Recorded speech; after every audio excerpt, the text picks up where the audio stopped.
여기 한 외국인 여성이 침대에 누워있는 여인의 손을 꼭 붙잡고 간절한 목소리로 애원하고 있습니다. 그러자 침대에 누워있는 여인은 힘겹게 몸을 일으켜 외국인 여성의 머리를 쓰다듬으며 위로하는데요. 그 따뜻한 손길에 외국인 여성은 꾹 참아왔던 눈물을 쏟으며 펑펑 울고 맙니다. 과연 이 두 사람에게 대체 무슨 일이 있었길래 이 여성이 눈물을 흘리며 사죄하는 것일까요? 안녕하세요. 저는 필리핀에서 한국으로 시집을 온 달리아라고 합니다. 제 이름은 꽃이라는 뜻이지만 제 삶은 아름다운 꽃과는 거리가 멀었어요. 저는 필리핀에서 가장 가난한 동네에서 살았거든요. 그런데 지금은 한국에 삽니다. 한국인 남편을 만나 한국에 가게 되었고 그런 남편의 시어머니를 만나게 되면서 제 삶은 완전히 바뀌게 되었어요. 제가 살았던 필리핀은 많은 관광객들이 방문하는 나라지만 여행객들이 보는 필리핀의 잘 다듬어진 모습은 극히 일부분입니다. 아직도 수많은 필리핀 사람들이 물도 제대로 나오지 않고 비가 줄줄 새는 집에서 살고 있어요. 화장실조차 제대로 구비되지 않아서 땅을 파볼 일을 보는 사람들도 많죠. 집이라도 있으면 다행이게요. 가난한 동네에서도 가장 가난한 사람들은 집조차 없어 나무 판자를 대충 기울여 그 아래에 들어가서 삽니다. 우기가 되어 비가 쏟아지면 그대로 휩쓸려 내려가는 그런 집 같지도 않은 집이죠. 뭐 우기가 되면 저희 집도 안전하지 못합니다. 벽을 타고 물이 흘러들어와서 가족들은 교대로 잠을 자며 물을 받은 양동이를 버리고 이불 주변으로 흘러들어오는 빗물을 닦아내죠. 필리핀은 빈부격차가 대단하고 부가 세습되며 가난은 대물림됩니다. 그래서 보통 가난한 사람들은 가난한 부모를 보면서 자라 자신들의 환경을 그러려니 하며 받아들이는 게 일반적인데요. 가난이 몸서리치기 싫다며 어떻게든 벗어날 것이라 말하는 저를 보며 친구들은 제게 너무 유난이라고 말하고는 했습니다. 어차피 노력해서 달라질 것도 없고 그냥 이렇게 사는 거에 익숙해지면 될 일인데 뭐 그렇게까지 하냐면서요. 이게 필리핀 빈민가의 현실입니다. 노력하지 않으니 변하는 게 없고 결국 잘 사는 사람들만 잘 살게 되는 거죠. 제가 남들과 달랐던 이유는 저희가 처음부터 못 살지는 않았기 때문입니다. 또 열심히 일을 하면 가난을 극복할 수 있다는 걸 어머니를 보며 배웠기 때문이었죠. 외할아버지는 외할머니가 막내를 임신 중이었을 때 돌아가셨고 외할머니는 막내를 낳다가 산고로 돌아가셨습니다. 10살밖에 안 됐던 어머니는 졸지의 가장이 되어 3명의 동생들을 먹여 살려야 했어요. 구걸도 하고 물건을 훔치기도 하고 빼앗기도 하고 뺏기기도 하면서 어머니는 그렇게 살아남았습니다. 그렇게 나이가 찬 어머니는 주변 사람들에게 돈 냄새 맡는 귀신이라는 별명까지 얻게 되었다고 합니다. 돈과 관련된 일에는 머리가 팽팽 돌아가서 돈을 긁어 모으셨거든요. 어머니는 그렇게 번 돈을 동생들 뒷바라지에 다 쓰셨습니다. 덕분에 이모와 삼촌은 부유한 집의 자식들처럼 여유롭게 자랄 수 있었다고 해요. 두 분 다 좋은 대학까지 나왔고 번듯한 직장을 가진 사람과 결혼까지 했다고 하죠. 부모가 없어서 결혼 반대에 부딪히기도 했지만 어머니가 폐물을 쏟아붓는 덕에 결혼에 성공할 수 있었습니다. 그런데 삼촌과 이모는 자신들을 키워준 저의 어머니에게 감사한 마음을 갖기는커녕 어떻게든 어머니의 재산을 빼앗으려 했어요. 돈만 벌 줄 알았지 배운 건 없고 어개기만 했던 어머니는 이모와 삼촌의 계략에 넘어가 모든 재산을 빼앗겼습니다. 열심히 돈을 벌어 겨우 빈민가에서 탈출했는데 사람들은 결국 그곳으로 돌아가게 된 어머니를 보며 조롱했어요. 개처럼 벌고 궁색하게 모으더니 결국 이 꼴. 난 내 꼴에 잘 살아보겠다고 욕심을 부려서 인생 망쳤네라는 말을 하면서요. 제 동생들은 어려서 이 일들을 기억하지 못하겠지만 저는 똑똑히 기억합니다. 불행은 꼭 한 번에 몰려오는 법이죠. 굶고 있는 저희를 본 아버지는 어떻게든 돈을 구해보겠다며 멀리 일을 하러 떠나셨습니다. 하지만 아버지는 그 길로 행방불명되었어요. 필리핀은 청부업자가 있을 정도로 치안이 좋지 못합니다. 차라리 아버지가 다른 곳에서 잘 먹고 잘 살고 있으면 좋겠어요. 아버지가 그런 사람들에게 걸려서 끔찍한 일을 겪었다면 그것만큼은 상상조차 하고 싶지 않습니다. 그렇게 아버지가 실종되고 저희 가족의 지옥 같은 생활이 시작되었습니다. 물이 안 나와서 양동이에 물을 퍼서 씻어야 했는데 그마저도 귀에 그 적은 물로 세수와 양치 목욕까지 해야 했어요. 가끔은 고여있던 물을 가져오는 경우도 있어서 물에서 냄새가 나는 경우도 허다했습니다. 당연히 깨끗이 씻길 리 없죠. 몸에서 냄새가 나는 건 당연했습니다. 저희 집에는 옆집과 분리되는 벽이 없었어요. 당연히 사생활 같은 건 없었고 이웃의 코 고는 소리, 싸우는 소리 때문에 일상생활도 제대로 되지 않았습니다. 사람이 밝게 자라는 것 자체가 불가능한 환경이었어요. 물론 아무것도 모르고 이게 세상의 전부인 줄 아는 동생들은 달랐지만요. 저는 이 가난에서 벗어나고자 공부를 하고 싶어 운 좋게 학교에 들어갔지만 냄새나고 더럽고 잘 먹지 못해 깡마른 저를 방해주는 사람들은 없었습니다. 어딜 가든 무시받고 괴롭힘 당하기 일쑤였죠.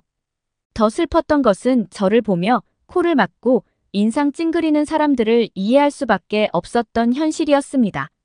가족들과 살 때는 모두가 냄새가 나니 몰랐는데 학교에 와보니 여자아이들에게서는 향긋한 꽃냄새가 났고 땀을 뻘뻘 흘리는 남자아이들조차도 저보다 더 깨끗한 냄새가 났어요.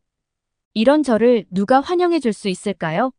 저는 결국 학업을 포기해야 했고 어머니를 도와 일을 하기 시작했습니다.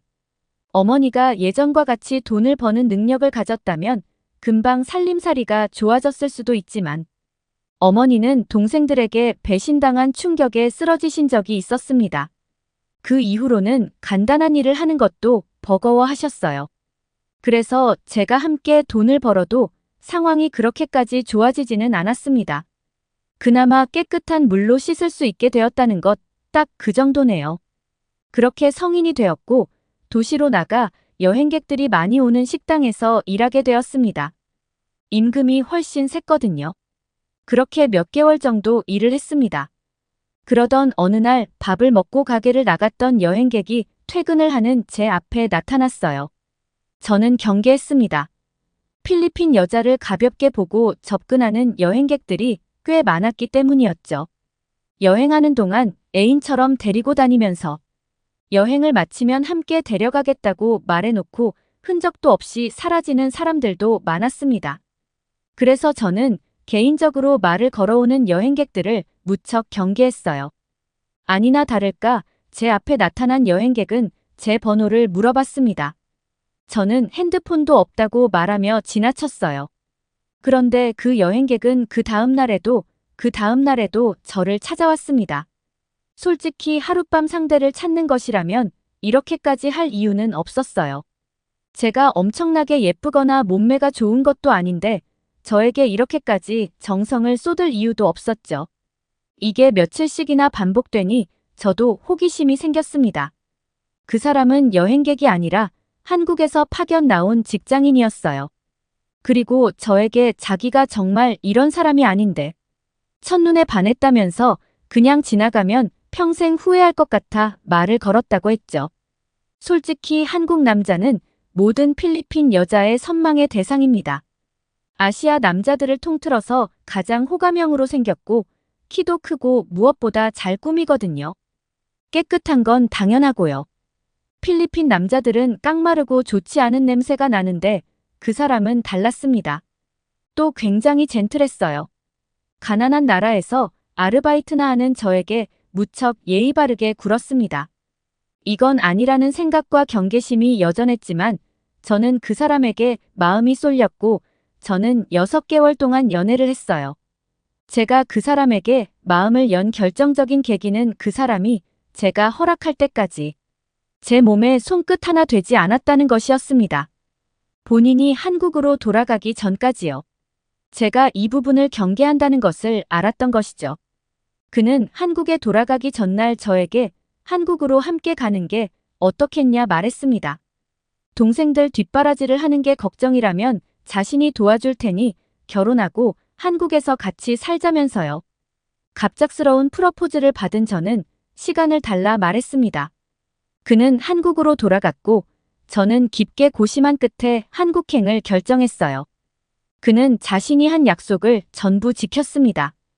결혼하기 전 제가 한국으로 가기 전에 어머니와 동생이 살 수 있는 안전한 집을 구해주었고 동생들의 학비도 대주었어요.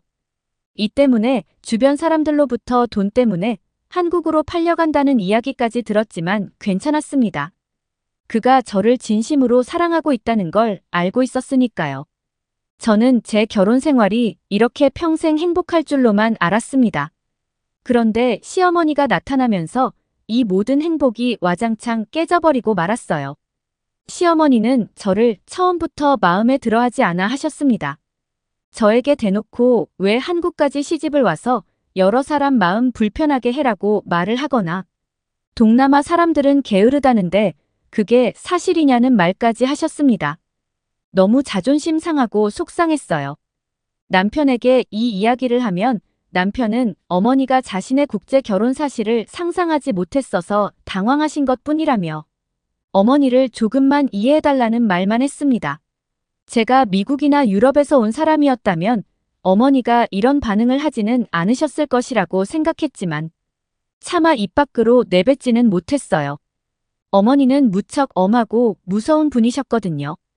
어머니는 저희가 결혼하자마자 신혼집 근처로 이사를 오셨는데 남편이 출근을 하면 시도 때도 없이 저를 부르셨습니다. 그러고는 온갖 집안일을 시키셨어요. 하루는 어머님 댁에 가서 청소와 빨래 밥을 했고 하루는 저희 집에서 청소를 하며 가사를 했습니다. 또 어딜 가신다고 하면 번개같이 달려가 동행해야 했어요. 이쯤 되니 제가 하녀로 취업을 한 건가 의구심마저 들었습니다. 하지만 이걸 남편에게 말하지는 못했어요. 남편은 지금도 매달 필리핀에 있는 가족들에게 생활비를 보내주고 있었고 우기를 기점으로 집을 보수하라며 집안 보수 비용까지 보내주었기 때문입니다. 그래서 이게 한국의 문화라고 생각하고 그냥 현실을 받아들이려고 노력했습니다. 그런데 제가 밖에 나가서 일을 못하게 하는 것만큼은 참을 수가 없었습니다. 저는 어렸을 때부터 밖에 나가 일을 한 사람이에요. 사람도 못 만나고 집에서 어머님이 시키는 일만 하니 미칠 것 같았습니다. 제가 나가서 엄청난 돈을 벌 수는 없겠지만 돈을 버는 사람이 더 많아지면 좋은 거 아닌가요? 친정을 도와주는 남편에게 미안해서라도 일을 하고 싶었습니다. 제가 벌어서 제 돈으로 도울 수 있으면 더 좋으니까요. 이 고민을 주변 친구들에게 말했더니 한국 시어머니들은 원래 며느리가 밖에 나가서 돈 버는 걸 싫어하신다고 했습니다. 밖에서 돈을 벌면서 아들끼를 죽일까봐 걱정한다는 것이었죠. 또 제가 돈을 벌어서 친정을 도와주면 남편에게 고마운 줄도 모르고 목소리만 커질까봐 일을 못하게 하는 게 분명하다고도 말했습니다. 이걸 알고 나니 시어머니가 너무 미웠어요. 그러던 어느 날 필리핀에 있는 동생에게 급한 연락이 왔고 이날은 저와 시어머니의 관계가 완전히 갈라지는 날이 되었습니다. 저는 동생의 연락을 받고 충격에 기절할 뻔했어요. 어머니를 배신하고 사라진 이모와 삼촌이 집으로 찾아와 돈을 내놓으라고 괴롭혔다는 연락이었거든요. 제가 남편과 결혼한 것은 모르고 집에 사정이 나아진 것만 알고 돈을 내놓으라 협박한 것이었죠. 동생들은 아직 어렸고 어머니는 이모 삼촌을 보자마자 몸이 굳어버려 그들의 행태를 보면서도 어떤 대처도 하지 못했다고 합니다. 소식을 들은 남편이 필리핀에서 일하며 알게 된 현지인에게 도움을 구해 당장의 위기는 넘겼지만 언제 또 그렇게 찾아와 행패를 부릴지 모를 일이었습니다. 저는 걱정이 되어서 잠을 이룰 수 없었고 이불에 고개를 묻고 엉엉 울고 있었어요. 그런데 그때 시어머니가 제 방문을 벌컥 열고 들어오시더니 큰 목소리로 뭘 그런 거 가지고 울고 앉아 있어라며 호통을 치셨습니다. 저는 시어머니에게 처음으로 목소리를 높였습니다. 어머니에게는 별일 아닌 거일지 몰라도 저에게는 늘 애틋한 소중한 가족이고 가까이서 도와주지도 못하고 할 수 있는 게 없어 가만히 앉아만 있는 게 너무 괴롭다고 말했죠. 그런데 어머니는 제 마음에는 관심도 없다는 듯 그렇게 울 시간에 뭘 어떻게 할 수 있는지 고민이나 하라고 말씀하셨어요. 저는 어머니에게 지금 제가 뭘 할 수 있겠느냐며 또 한 번 큰 소리를 내고 말았습니다. 어머니가 방을 나가시고 서러움에 북받쳐 가슴을 치며 울었습니다. 내가 고작 이런 취급을 받으려고 이 먼 한국 땅까지 시집을 왔나? 한국의 시어머니들은 원래 며느리를 하녀 취급하고 그걸로도 모자라서 친정마저 버리라고 말하나? 저는 새벽까지 울다 까무룩 잠에 들었습니다. 그런데 해가 뜨지도 않은 어스름한 새벽 어머님이 저를 흔들어 깨우셨습니다. 또 무슨 상처를 주시려 이러시나 생각하며 잠자리에서 일어났는데 어머님이 대뜸 캐리어 하나를 주시며 짐을 챙기라고 하시더라고요. 필리핀에 갈 거라면서요. 저는 잠이 번뜩 달아나는 것을 느끼며 벌떡 일어났습니다. 어머님은 뭘 그렇게 놀라냐며 꾸물거릴 시간에 빨리 짐이나 싸라고 하셨어요. 거실에서 자던 남편도 깜짝 놀라 달려왔는데 어머님은 그런 남편에게 아들아, 내가 도무지 시간을 낼 수 없다고 하니 나라도 다녀오겠다. 마누라 친정에 일이 생겼는데 일이 바쁘네. 뭐네 하는 거 보니 속이 답답해서 두고 볼 수가 없다라고 말씀하셨죠. 혼란스러웠습니다. 어제까지만 해도 친정일이 별것 아닌 것처럼 말씀하셨으면서 지금은 누구보다 다급하게 움직이셨으니까요. 저는 친정에 갈 수 있어서 다행이라는 마음과 혼란스러운 마음을 둘 다 가지고 필리핀으로 향했습니다. 집은 초토화가 되어 있었어요. 동생들은 난장판이 된 집 안에서 저를 보자마자 눈물을 흘렸고 어머니는 넋이 나가 있었습니다. 저는 염치도 없는 이모와 삼촌을 생각하며 분노했는데 저보다 분노한 사람이 있었어요. 바로 시어머니였습니다.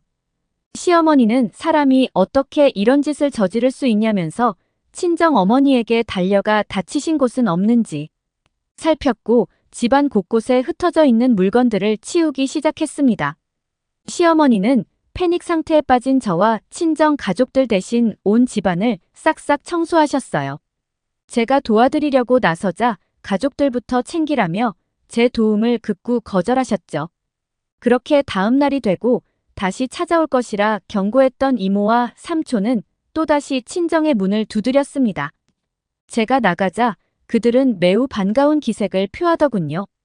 한국으로 돌아간 제 덕에 집이 살만해졌으니 저만 잘 구슬리면 뭐라도 뜯어낼 수 있을 거라 생각했던 것 같습니다. 이모와 삼촌은 자기 자식들과 배우자를 데리고 찾아왔는데 다들 얼마나 배부르게 살았는지 살이 뒤룩뒤룩 쪘더라고요. 이런 사람들이 찾아와서 집을 뒤집어 놓았으니 어머니와 동생들의 혼이 나간 게 100번 이해됐습니다. 솔직히 저도 두려운 마음이 들었어요. 만나자마자 욕을 퍼부어 주려고 했는데 못하겠더라고요.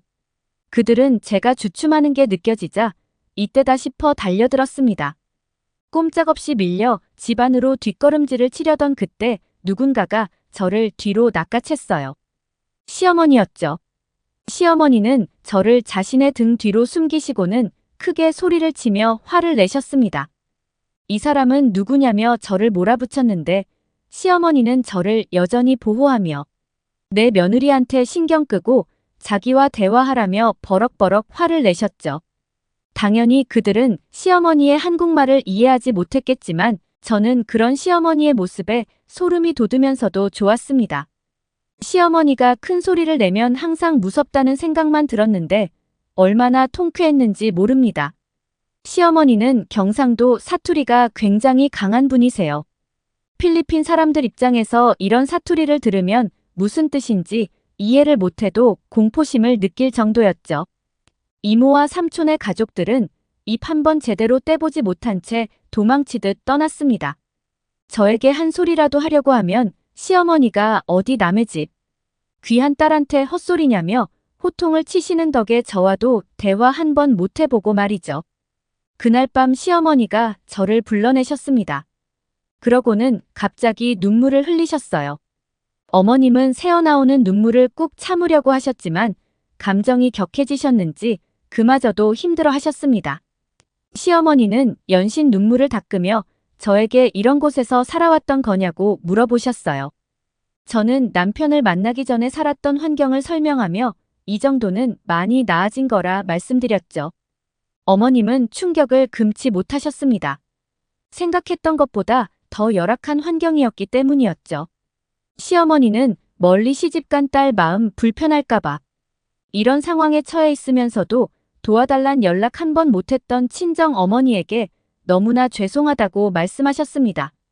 이런 상황도 동생이 말하지 않았다면 평생 모를 게 아니었냐면서요.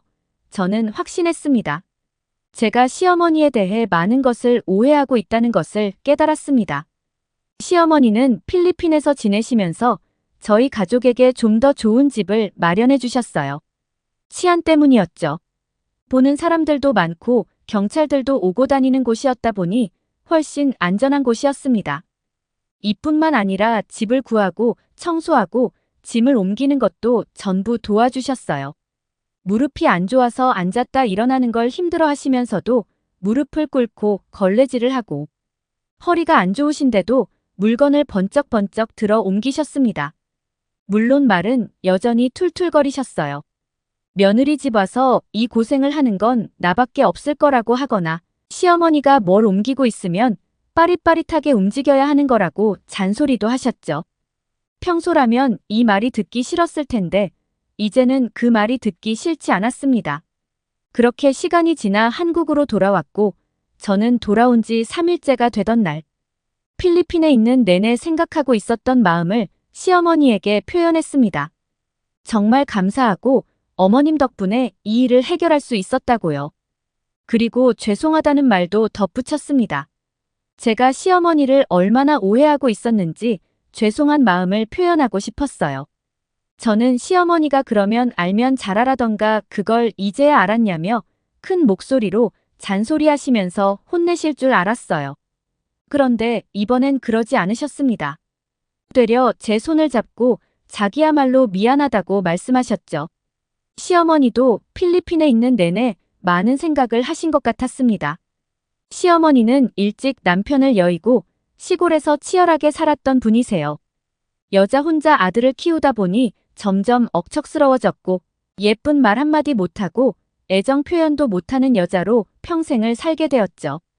며느리가 생겨서 기뻤지만 며느리로서 예쁨 받아본 적도 없고 애정 표현하는 방법을 몰라 그 애정이 잘못 표현되었다고 하셨습니다. 저를 집에만 있게 한 것도 필리핀에서 고생만 했다고 하니 이젠 바깥을 그만하고 집에서 조금 쉬라는 뜻이었다고 합니다. 어머님도 밖에서 평생을 일했던 분이라 그게 얼마나 힘든지 아셨으니까요. 평생의 소원이 집에서 살림만 하는 것이었다 보니 저도 그걸 원할 거라고 생각하셨던 것이었죠. 편하게 살기를 바라면서도 집안일을 시켰던 건 저에게 최대한 많은 걸 빠르게 알려주기 위함이었다고 해요. 한국에 대해 아무것도 모르고 배울 사람도 없는 며느리였으니까요. 한국 사이에 적응하고 나면 이젠 더 이상 신경 쓰지 않으려고 했답니다. 저는 왜 이렇게까지 서둘렀던 건지 여쭈어 보았어요. 그러자 시어머니가 충격적인 말씀을 하셨습니다. 건강검진을 받았는데 유방의 혹이 발견되었다는 것이었어요. 조직 검사를 했고 검사 결과를 기다리는 중이라고 하셨죠. 유방의 혹이 발견되기 전부터 건강이 점점 악화되는 것을 느끼셨던 터라 자신에게 시간이 부족했다고 생각하셨다고 합니다. 그래서 초조했던 거라고 그 과정에서 저에게 상처 준 것을 정말 후회한다고 미안하다고 말씀하셨습니다. 저는 과거에 제 행동과 생각이 부끄러워졌어요. 가만히 생각해보면 시어머니는 말투만 틱틱거렸을 뿐 행동은 조심스러우셨습니다. 맛있는 게 있다면 항상 절 데리고 가셨고 식당에 가서 맛있는 음식을 먹으면 꼭 사다 주셨죠. 옷도 사주고 머리도 해주셨습니다. 그런데 과거에 저는 이런 시어머니를 보며 내가 불쌍해서 가난하게 살다와 꾸미지도 못하는 내가 쪽팔려서 챙겨주는 것일 거라고 오해했어요. 시어머니를 제 마음대로 오해하고 나쁘게 생각한 것이 너무나 후회스러웠고 또 죄송스러웠습니다. 평생 시어머니의 마음을 오해한 채 살았을 수도 있겠다 생각하니 눈물이 나오며 괴로웠습니다. 저는 시어머니에게 무릎을 꿇었습니다. 그리고 진심으로 온 마음을 다해 사죄했어요. 그동안 제가 어떤 마음을 가지고 살았는지, 그것을 얼마나 후회하고 있는지 말이죠. 그날 저희는 서로를 껴안고 눈물을 펑펑 흘렸습니다. 그리고 그동안 쌓아왔던 모든 앙금과 미움을 눈물과 함께 흘려보냈죠. 시어머니는 유방암 수술을 하고 현재는 요양원에 계십니다. 수술을 하시기 전까지도 저에게 많은 것을 알려주셨고 많은 것을 보여주셨어요. 덕분에 저는 한국 생활에 완벽하게 적응하게 되었습니다. 그리고 지금은 뱃속에 아이도 갖게 되었죠. 필리핀 가족들도 이전보다 훨씬 나은 삶을 살고 있습니다. 이것만으로도 저는 남편과 시어머니에게 받은 게 참 많은데, 시어머니는 남편에게 항상 널 믿고 한국에 와준 아내가 의지할 곳은 너가 없다. 그러니 너가 잘해야 한다. 아내가 의지할 수 있는 남편이 되고 달리아를 행복하게 해줘라 라고 말씀하시죠. 지금도 요양원에 찾아가면 죄송하고 감사하다는 말을 하곤 합니다. 시어머니는 이제 그런 말은 그만하라고 하시지만 평생을 살아도 갚지 못할 이 은혜를 생각하면 안 하기가 어렵습니다. 저희 시어머니는 지금 많이 아프십니다. 아파 누워 계시면서도 항상 저를 보시면 밥부터 먹었는지 당신보다는 제 걱정을 먼저 해주십니다. 어머님이 부디 얼른 일어나셔서 전처럼 저에게 잔소리하시던 강한 모습을 되찾으셨으면 좋겠습니다. 안녕하세요. 저는 네팔의 카트만두에서 온 리자라고 합니다. 저는 네팔의 중심지인 수도에서 태어났지만 네팔의 가장 어두운 곳에서 태어났어요. 왜냐하면 제가 살던 곳은 카트만두의 중심지가 아닌 빈민촌이었거든요. 네팔은 카스트 제도가 폐지된 나라로 알려져 있지만 실상은 그렇지 않습니다. 제가 살던 동네는 99%가 수드라 계급이었어요. 카스트 제도의 최하위급 노예 계급이죠. 게다가 제가 살던 동네에는 인간 취급도 받지 못하는 불가촉 천민 계급까지 있었습니다. 수드라는 그래도 인간이라고 카스트 제도에 끼워주기라도 하는데 불가촉 천민들은 인간이 아니라서 카스트 제도에도 끼지 못했어요. 짐승보다 못한 취급을 받는 것이죠. 게다가 자기보다 높은 계급의 사람이 쓰던 찻잔을 만졌다고 어린아이를 해친 끔찍한 사건도 있었습니다.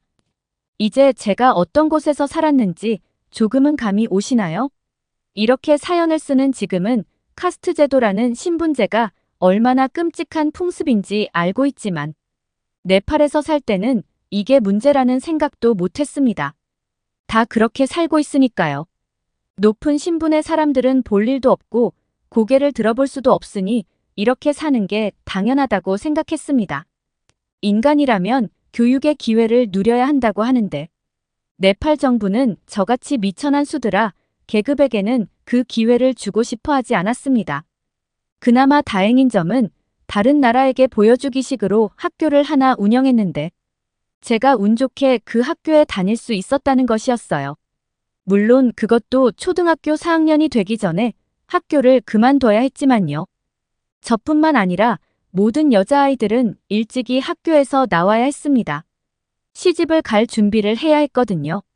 중학생도 안 되는 나이에 무슨 결혼이냐 싶으시겠지만 네팔은 카스트 제도가 있는 것도 모자라서 좋은 제도까지 여전합니다.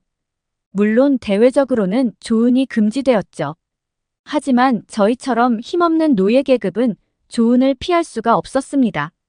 어릴수록 값을 많이 쳐줬기 때문에 부모들은 최대한 빨리 시집을 보내려고 했고 저는 초경을 해야 시집을 보낼 수 있다는 이유로 초경을 빠르게 만드는 이상한 약까지 먹어야 했어요. 과학적인 근거도 없고 효과도 없는 미신적인 무엇이었습니다. 저는 15살이 되던 해에 시집을 가기로 결정되었어요. 지금은 제가 한국에 살고 있는데 최근에 친구들도 많이 사귈 수 있었고 제 또래 친구들 중에 시집을 가는 친구들도 있었어요. 그래서 처음 한국에 와서 결혼식을 참석해 본 적이 있는데 신부의 부모님은 신부를 보며 눈물을 흘리시더라고요. 그 모습이 너무 이상하게 느껴졌습니다. 딸을 시집 보내면 기뻐해야 하는 게 당연하잖아요. 한국 신부들은 네팔처럼 어딘가로 팔려가는 것도 아닐 텐데 왜 저렇게 우는 건가 싶었습니다. 그러자 저와 함께 결혼식을 갔던 한국인 친구는 자식이 부모의 품을 떠나서 새로운 가정을 꾸리는 것은 기쁜 일이지만 작디 작았던 그 아이가 장성해서 결혼을 한다니 아쉬운 마음이 들어 저렇게 눈물을 흘리는 것일 거다라고 말해주었습니다. 다시 저의 지난 과거로 거슬러 올라가 보면 네팔에서는 한국과는 정반대였어요. 제 부모님은 저의 결혼이 정해지던 날 기뻐하며 술을 마셨거든요. 저와 결혼을 하겠다는 남자에게 받은 돈으로 산 술이었습니다. 평소엔 비싸서 먹지도 못하는 술을 원 없이 마셨으니 얼마나 기뻤겠어요? 네팔에서 이런 일은 흔했습니다. 부모 세대도 이렇게 살았으니 자식들도 이렇게 사는 게 당연했죠. 무엇이 옳고 그른지 교육도 받지 못하니 네팔의 현실은 앞으로도 어두울 것이고 힘 있는 자들은 자신들의 권력을 유지하고 싶어 할 테니 교육을 발전시키기 위한 노력도 하지 않을 것입니다. 이런 상황 속에서 저는 15살이 되었고 저보다 20살이나 많은 35살 남자에게 시집을 가는 날이 코앞으로 성큼 다가왔어요. 그 남자에게는 이미 2명의 아내가 있었고 저는 3번째 첩으로 들어가는 것이었습니다. 제 아버지 뻘되는 남자에게 시집을 가다니 뒤숭숭한 마음이 들었지만 모든 것을 체념하고 있는데 누군가가 조용히 제 방으로 들어왔습니다. 신부만 쓸 수 있는 방이었죠. 저를 찾아온 사람은 바로 저의 언니였어요. 언니는 지금 당장 옷을 갈아입고 밖으로 나가자고 했습니다. 당장 내일이 결혼식인데 무슨 말을 하는 거냐 물어보았더니 언니는 지금 도망가지 않으면 앞으로는 기회가 없을 것이라고 말했어요. 도망이라니 상상해 본 적도 없었던 상황이었습니다. 언니는 제가 머뭇거리자 제 옷을 갈아입히더니 조용히 창문을 넘어 저와 함께 도망을 쳤어요. 판자를 세워 그 아래에서 자고 있는 사람들을 조심스럽게 넘어가고 나니 어느새 사람들이 사는 곳과 꽤 멀어져 있었습니다. 그리고 어느새 동이 트고 있었죠. 그러자 언니는 제 손을 붙잡고 있던 손에 힘을 주더니 미친 듯이 뛰기 시작했습니다. 저는 언니를 큰 소리로 부르며 도대체 왜 이러냐고 울부짖었죠. 언니는 한참 후에야 멈췄습니다. 땀이 비오듯 쏟아졌고 옷까지도 다 젖어버렸죠. 언니 도대체 이게 뭐 하는 거야? 언니의 팔을 뿌리치며 말했습니다. 그러자 언니는 제 팔을 단단히 잡고 단호한 눈빛을 한 채 이 길을 쭉 따라서 걸어가라 말했어요. 한나절을 쉬지 않고 걷다 보면 사람들이 나올 텐데. 거기를 가면 외국인이 하는 학교가 있을 거라고 거기로 가라고 했습니다. 도대체 왜 이러나 싶어 언니에게 화를 내려는데 언니의 표정을 보니 그럴 수가 없었어요. 언니는 울음을 참느라 입술을 깨물고 있었는데 얼마나 세게 깨물었는지 입술에서는 피가 흐르고 있었습니다. 끝까지 눈물 한 방울 흘리지 않던 언니는 제 등을 떠밀면서 너는 나처럼 살지 말라고 우리가 보면서 자란 이 세상의 다가 아니라는 걸 꼭 깨달으라고. 이렇게 도망치고 나면 절대 이곳에는 발도 들이지 말라고 말했어요. 저는 언니가 걱정되었습니다. 제가 도망쳤다는 게 들통나면 언니가 무슨 꼴을 당할지 모르는 게 아니었어요. 그래서 절대 못 간다며 발버둥쳤지만 언니는 기어이 저를 떠나보냈습니다. 언니는 제가 시야에서 사라질 때까지 한참 동안 저를 바라보고 있었어요. 저는 하염없이 걸었습니다. 언니가 꼭 깨달으라 했던 세상이 무엇인지는 모르겠지만 언니의 말대로 꼭 그것을 보고야 말겠다 다짐하면서요. 점점 주변의 풍경이 달라지더니 사람들이 오고 다니는 도심이 보였습니다. 그때를 생각해보면 얼마나 걸었던지 한 발 한 발 앞으로 나가는 것도 버거웠을 만큼 힘들었던 기억이 생생합니다. 그때 어떤 사람이 제 옆으로 다가왔어요. 저는 그 사람의 얼굴을 볼 생각도 못하고 그 앞에 무릎을 꿇고 엎드렸습니다. 그리고 애원했어요. 제발 살려달라고 조그마한 은혜라도 베풀어 주신다면 시키는 일은 무엇이라도 하겠다면서요. 하지만 그 사람의 대답은 듣지 못했습니다. 탈진 상태였기 때문에 곧장 쓰러져 버렸거든요. 제가 눈을 뜬 곳은 누군가의 가정집이었습니다. 제가 신음소리를 내자 누군가가 들어왔는데 저는 그 사람을 보고 깜짝 놀랐습니다.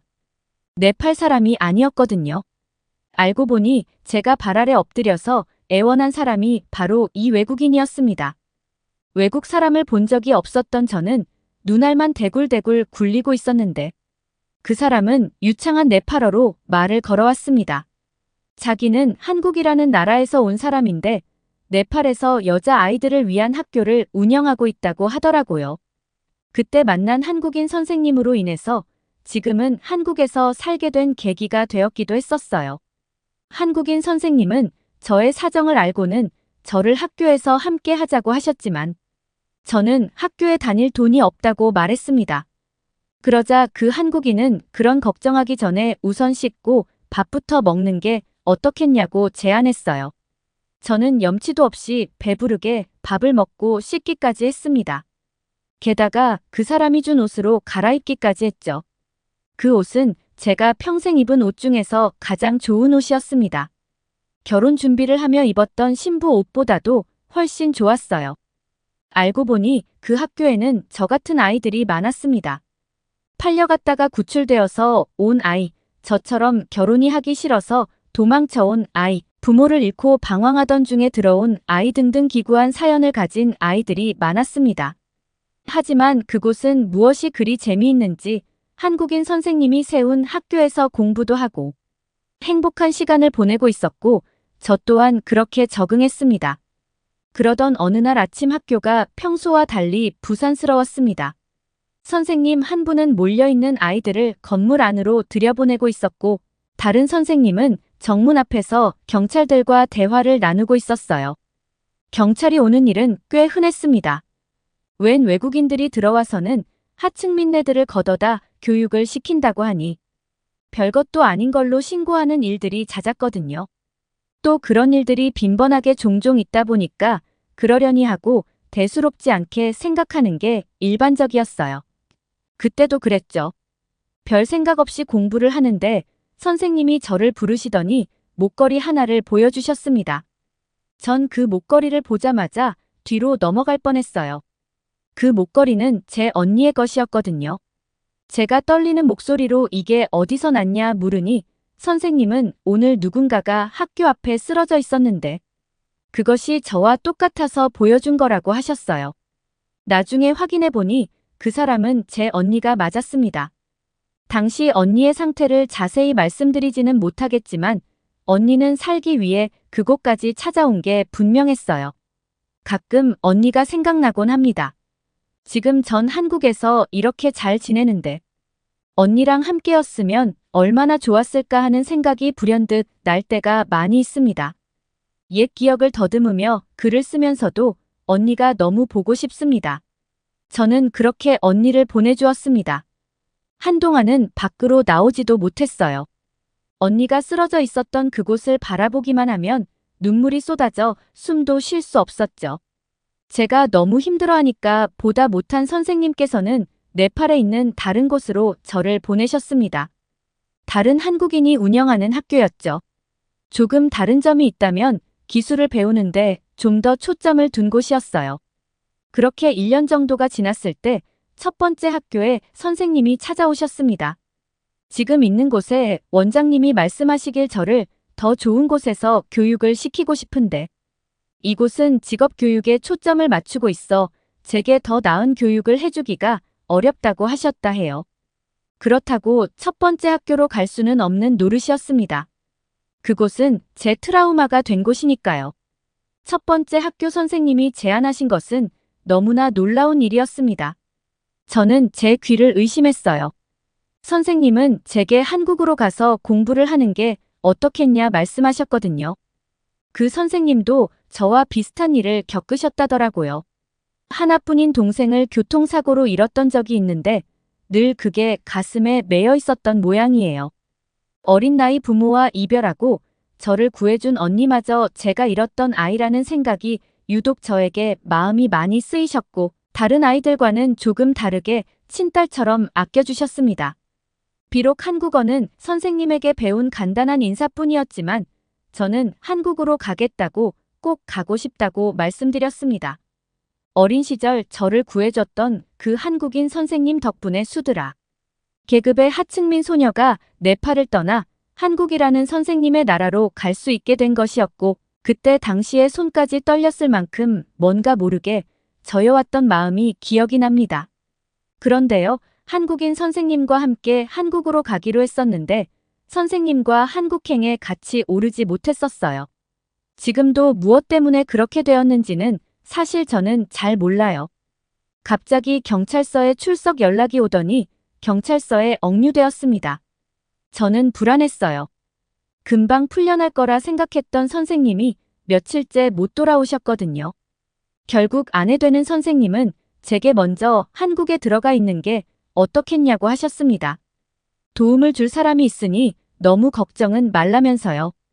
그리곤 아내 선생님께서 남편 일을 해결하고 곧바로 뒤따라 한국으로 갈 거라고 하셨고, 공항에 도착하면 도와줄 분께서 기다리고 있을 거라고 이야기해 주셨습니다. 혼자 떠나는 게 너무 무서웠지만 비자 문제라든지 현실적인 문제로 인해 결국 16살의 나이로 비행길에 오르게 되었습니다. 한국에 도착하니 한중년 여성분이 저를 반갑게 맞이해 주었습니다. 저를 보자마자 꼭 끌어안아주며 어리숙한 네팔어로 고생 많았다. 한국에 온 걸 축하해라고 인사해 주었죠. 그 말을 듣는데 왜 그리 안심이 되던지 선생님이 억류되었을 때부터 느꼈던 불안감과 한국에 도착했는데 나를 데리러 오는 사람이 없으면 어떡하지? 라며 걱정했던 마음, 나를 마중 나온 사람이 날 귀찮게 여길 수도 있을 거라는 생각들이 한순간에 녹아서 사라지며 마음이 편안해진 것이었어요. 그 아주머니는 저를 선생님께서 다시 한국에 오실 때까지 돌봐주기로 하셨다더라고요. 그렇게 저는 그 아주머니와 한국의 어느 집에 도착할 수 있었습니다. 지금 생각해보면 한국에 처음 도착했을 때 그냥 어리둥절했던 것 같아요. 좋은 건지 나쁜 건지도 잘 몰랐던 시절이었고 네팔 오지 마을에서 온 터라 정말 아무것도 몰랐으니까요. 그렇게 한국에서 아주머니와 한 일주일 정도 지냈던 것 같은데 아주머니는 친딸 돌봐주시듯 따뜻하게 잘 대해줬어요. 하지만 선생님이 돌아와야 하는 시간은 점점 길어져만 갔었죠. 그런데 어느 날이었어요. 요양원에 있던 아주머니의 남편분이 위독하다는 연락이 왔습니다. 아주머니는 위독하다는 남편을 챙겨야 했기에 저의 곁을 떠나실 수밖에 없는 상황이 되고 말았었죠. 그날 아주머니는 저를 데리고 마트에 가셔서 먹을 것과 필요한 물품들을 잔뜩 구매하셨어요. 그렇게 전 낯선 한국 땅에서 다른 사람의 집에 혼자 지내게 되었습니다. 혼자 지내게 된 지 이틀째였을 거예요. 처음 보는 낯선 할아버지가 제가 있는 곳에 찾아왔었습니다. 저는 문을 두드리는 소리에 당연히 아주머니인 줄 알았어요. 제가 걱정이 돼서 다시 돌아왔거나 한 줄 알았거든요. 근데 처음 보는 할아버지가 서 있었으니 아마 당시에 엄청 겁을 먹어서 무서웠던 기억이 납니다. 할아버지는 자신이 제가 있는 집의 주인이라고 말씀하셨었어요. 알고 보니 제가 지내고 있던 한국의 한 빌라가 그 할아버지 소유의 건물이었죠. 근데 태어날 때부터 자라왔던 네팔에서의 기억이 다시금 새록새록 생기면서 다시 네팔에서 지냈던 어린 시절이 그때로 먼타지인 한국에서 경험하게 되는 줄 알았습니다. 제게 떨떠름하게 인사를 건넨 집주인 할아버지는 그 다음 날부터 하루에 3번씩, 많으면 5번씩 또 찾아왔습니다. 청소는 잘하고 있냐, 집에 누구 데려온 적은 없냐, 밥은 해먹고 사는 거냐 등등 별의 별걸 다 물어보시더라고요. 제가 어떻게 사는지 일거수일투족을 다 알고 싶다는 것 마냥 엄청나게 사소한 것까지 캐묻곤 하셨습니다. 당시에는 한국어를 못 알아들었으니 당연히 소통에 문제가 있었습니다. 집주인 할아버지는 귀찮지도 않으신지 저 질문들을 번역해서 핸드폰에 저장을 한 뒤에 그걸 틀어서 제게 들려주었습니다. 무서움에 계속 네팔에서의 트라우마가 떠올랐어요. 네팔에서도 비슷한 경험을 해본 적이 있었기 때문이었죠. 당시에 저와 결혼할 남자의 부모였는데 제가 어디서 무슨 짓을 하는지 모른다며 누구를 만나고 다니는지 사사건건이 간섭했었고 결혼해서 집안일은 잘할 것 같은지 나가서 돈은 잘 벌 것 같은지를 알기 위해 청소는 어떻게 하는지 저희 집에 쳐들어와서 감시하기까지 했습니다. 심지어는 자식을 잘 낳을 수 있는지도 확인해 보겠다며 수치스러운 일까지도 서슴지 않았죠. 그렇다 보니 집주인 할아버지가 매일 같이 저를 찾아오는 게 미치도록 싫으면서도 무서웠습니다. 그 할아버지는 네팔에서 온 낯선 여자아이인 저를 신기해하시면서도 의심하는 것 같았습니다. 제가 집을 엉망으로 만들고 이상한 사람들을 데려와서 소음을 만들거나 분위기를 해칠 거라고 생각한 것 같아요. 그렇지 않고서야 집안을 기웃거리며 확인하고 오늘 무슨 일 있었던 거 아니지? 라고 질문하는 것을 매일 같이 하지는 않았겠죠. 이뿐만이 아니었습니다. 제가 요리라도 하려고 하면 어떻게 아시고는 바로 찾아와서 집에 불이라도 나면 어쩌려고 가스레인지에 손을 대냐면서 나무라기까지 했어요. 제가 배가 고파서 음식을 해먹으려고 그랬다면서 할아버지께 설명을 드리면 할아버지는 곧장 제 손에 음식을 쥐어주시고는 자리를 떠나셨었습니다. 아는 이도 없어 늘 집에 혼자 지내야 했고 하루에도 수십 번씩 정말 많이 울었어요. 저를 돌봐주시던 아주머니가 너무 보고 싶었고 네팔에서 저를 구해주었던 선생님도 너무 보고 싶었습니다. 하지만 지금 저는 낯선 집에 홀로 지내는 타지의 외국인 소녀였고 그런 제가 있는 곳을 수시로 찾아오는 할아버지까지 이게 현실이었습니다. 쓰러진 남편에게 갔던 아주머니가 매일같이 집 전화로 연락을 주기는 하셨지만 그분도 네팔어는 전혀 못하시다 보니 이런 상황을 말씀드릴 수가 없었어요. 네, 저는 많이 외로웠고 힘들었었습니다. 밤이 되면 세상을 떠난 언니가 상처투성이가 된 채로 제 꿈에 나타났고 저를 나이 많은 남자에게 시집 보내면서 돈을 받았던 네팔. 부모님과 저보다 20살이나 많았던 무섭게 생겼던 당시 예비 남편이 끝도 없이 저를 쫓아오는 악몽 같은 꿈을 꾸기도 했습니다. 그날은 평소보다 더 지독한 꿈을 꾼 날이었어요. 그래서인지 몸에 열이 나고 누워있던 방바닥에서 일어나질 못했었습니다. 그리고 여느 때와 다름없이 집주인 할아버지가 찾아왔죠. 집주인 할아버지는 땀에 푹 젖어 수척해져 있는 제가 일어나지 못하고 있으니 저를 보고 놀란 듯 하셨고 이내 방 안으로 들어와 제 이마에 손을 얹으시더니 수건에 물을 적셔 이마에 올려주시고 조용히 나가셨습니다. 얼마 지나자 다시 할아버지는 제가 있는 방 안으로 들어오셨고 손에는 종이 가방이 들려 있었죠. 그리고는 저를 일으켜 세워주시더군요. 밥상을 펴시고는 그 위에 어떤 음식을 꺼내주셨습니다. 그때는 그게 죽이었다는 걸 몰랐었어요. 지금은 죽을 알지만 말이죠. 숟가락에 죽을 떠서 저에게 한 입씩 주셨고 할아버지께서 이 음식만 먹고 병원에 가보자며 얼른 몇 숟가락이라도 입에 넣어보라고 하셨어요. 항상 할아버지가 무서웠는데 그때 당시에 네팔에서 저를 구해줬던 선생님과 저를 보살펴 주시던 아주머니처럼 따뜻했던 할아버지의 모습에 마음이 차분해지고 위안이 되었던 것 같아요. 그날 이후로도 어김없이 할아버지는 제가 있는 집에 찾아와 항상 잔소리를 하시고 가셨습니다. 청소도 잘하고 다른 사람도 들이지 말고 분리수거 같은 것도 철저히 해야 한다고 했어요. 그러고는 집 상태도 안 좋아 보이니 본인이 집에 들어가서 확인도 좀 하고 치울 건 좀 치워주겠다며 가끔 도와주시기도 했습니다. 그렇게 많은 시간을 그 낯선 한국인 할아버지의 관심을 받으면서 지낼 수 있었어요. 지금 와서 생각해보면 16네팔 소녀 때부터 만났던 한국인 분들은 하나같이 도움을 주었으면 주었지 저를 이용하려거나 저에게 해를 끼치려는 분들은 만나지 못했던 것 같아요. 할아버지와도 함께 얼굴을 마주하며 보내는 시간들이 길어지니 그 무서웠던 한국인 할아버지와도 가까워져서 가끔 제가 어수룩한 한국말로 농담이라도 건네면 할아버지는 항상 이놈의 자식이 이라면서 제 머리를 꽁하고 쥐어박으셨었던 기억도 납니다. 한국말도 할아버지가 자기 아들 가르칠 때 썼던 공부책이라면서 가져오셔서는 알려주시고는 했었어요. 할아버지 덕분에 한국어도 많이 배울 수 있었고 말이죠. 하루는 제가 할아버지께 왜 한국 사람들은 낯선 사람들을 잘 도와주는 건지 물어봤던 적이 있어요. 그도 그럴 것이 전 항상 한국 분들의 도움만 받으면서 지내왔으니까요. 그러자 할아버지는 이웃이 어떻게 살고 있는지 관심을 가지고 도움을 주는 건 당연한 것이라고 했습니다. 그러면서 한국의 이웃 사촌이라는 개념을 알려주었어요. 사촌은 피를 나눈 사람들에게만 쓰는 단어인데 가까이 사는 사람마저도 피를 나눈 가족처럼 생각한다는 뜻으로 이웃 사촌이라는 말을 사용한다는 것이었죠. 그러니까 집주인 할아버지께서는 저를 가족처럼 여기고 있었던 것이었습니다. 할아버지의 진짜 마음을 알고 나니 이 세상에 혼자 남은 것처럼 느껴져 외롭고 무서웠던 마음이 편해지는 것을 느꼈습니다.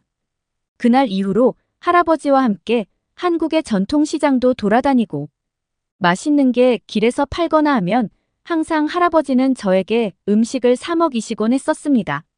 할아버지도 제가 많이 이제는 가깝게 생각하셨는지 어딜 가시든 저를 데리고 다니셨어요.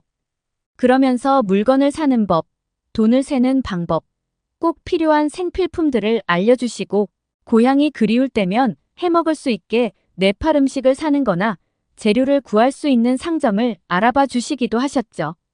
그러던 어느 날 저는 정말 믿기 힘든 순간을 만나게 되었었는데요. 네팔에 억류되었던 선생님이 한국에 귀국하시면서 제가 있던 집으로 한국인 선생님과 아내 선생님께서 오신 것이었어요. 저는 한국인 선생님의 얼굴을 보자마자 뛰어가 안겨 펑펑 울었었습니다. 한국인 선생님께서도 그런 저를 꼭 껴안아 주시면서 혼자 고생 많이 했다면서 이제는 괜찮다며 저를 토닥여 주셨습니다. 그런데 제가 정말 믿기 힘들어했던 순간은 그때가 아니었습니다. 한국인 선생님과 만나 펑펑 울고 있던 그때 집으로 그 집주인 할아버지가 들어오셨던 거예요. 너무 놀랐던 게 한국인 선생님께서 그 할아버지를 보시고는 아버지라고 부르시는 게 아니겠어요? 네, 맞아요. 알고 봤더니 그 할아버지는 한국인 선생님의 아버지였던 거였죠. 할아버지도 선생님에게 연락을 받고 제가 누구인지 어디서 온 건지 어떤 상황인지 알고는 계셨다고 합니다. 아주머니가 돌봐주실 때는 큰 걱정을 하지 않으셨다가 아주머니가 집을 비워야 하는 상황이 되니까 혼자 있을 제가 걱정되셨다고 해요. 하지만 다 늙은 할아버지가 뜬금없이 나타나 뭘 해주기도 그렇고 해서 할아버지도 저를 찾아오실 때마다 속으로는 굉장히 조심스러우셨다고 합니다. 지금 저는 한 해만 더 있으면 30대에 접어듭니다. 네팔에서 온 낯선 소녀를 지켜주셨던 우리 할아버지는 지금 세상을 떠나 하늘나라에 계십니다. 늘 할아버지가 보고 싶을 때면 한국인 선생님 아니죠. 저희 아버지와 함께 할아버지가 계신 추모 공원에 인사를 드리러 갑니다. 네팔에서 저를 구해주셨던 한국인 선생님과 아내 선생님께서는 지금 저희 아버지와 어머니가 되어주셨어요. 할아버지가 세상을 떠나시기 전까지 얼마나 행복한 삶을 살았는지 모릅니다. 할아버지도 생전 없을 거라고 여겼던 손주 딸이 생겼다면서 항상 시장에서 옛날 과자를 사셔서 몰래 주시곤 했었는데 그 모습을 지금 어머니에게 들키는 날이면 항상 엄마에게 혼이 나시기도 했었어요. 왜 그렇게 단 걸 애한테 주냐면서요. 그런데 그러시면서도 항상 우리 할아버지는 달고 맛있는 게 생기시면 늘 저에게 가져다 주시곤 했었습니다.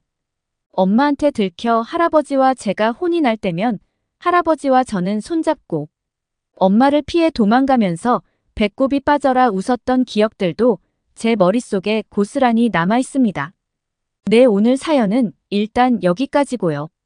네팔 소녀이자 씨가 할아버지에게 보내는 짧은 음성 메시지도 함께 보내주셨어요. 할아버지 항상 저를 위해 많은 것을 주셔서 감사합니다. 하늘에서 언제나 지켜보고 있는 거죠.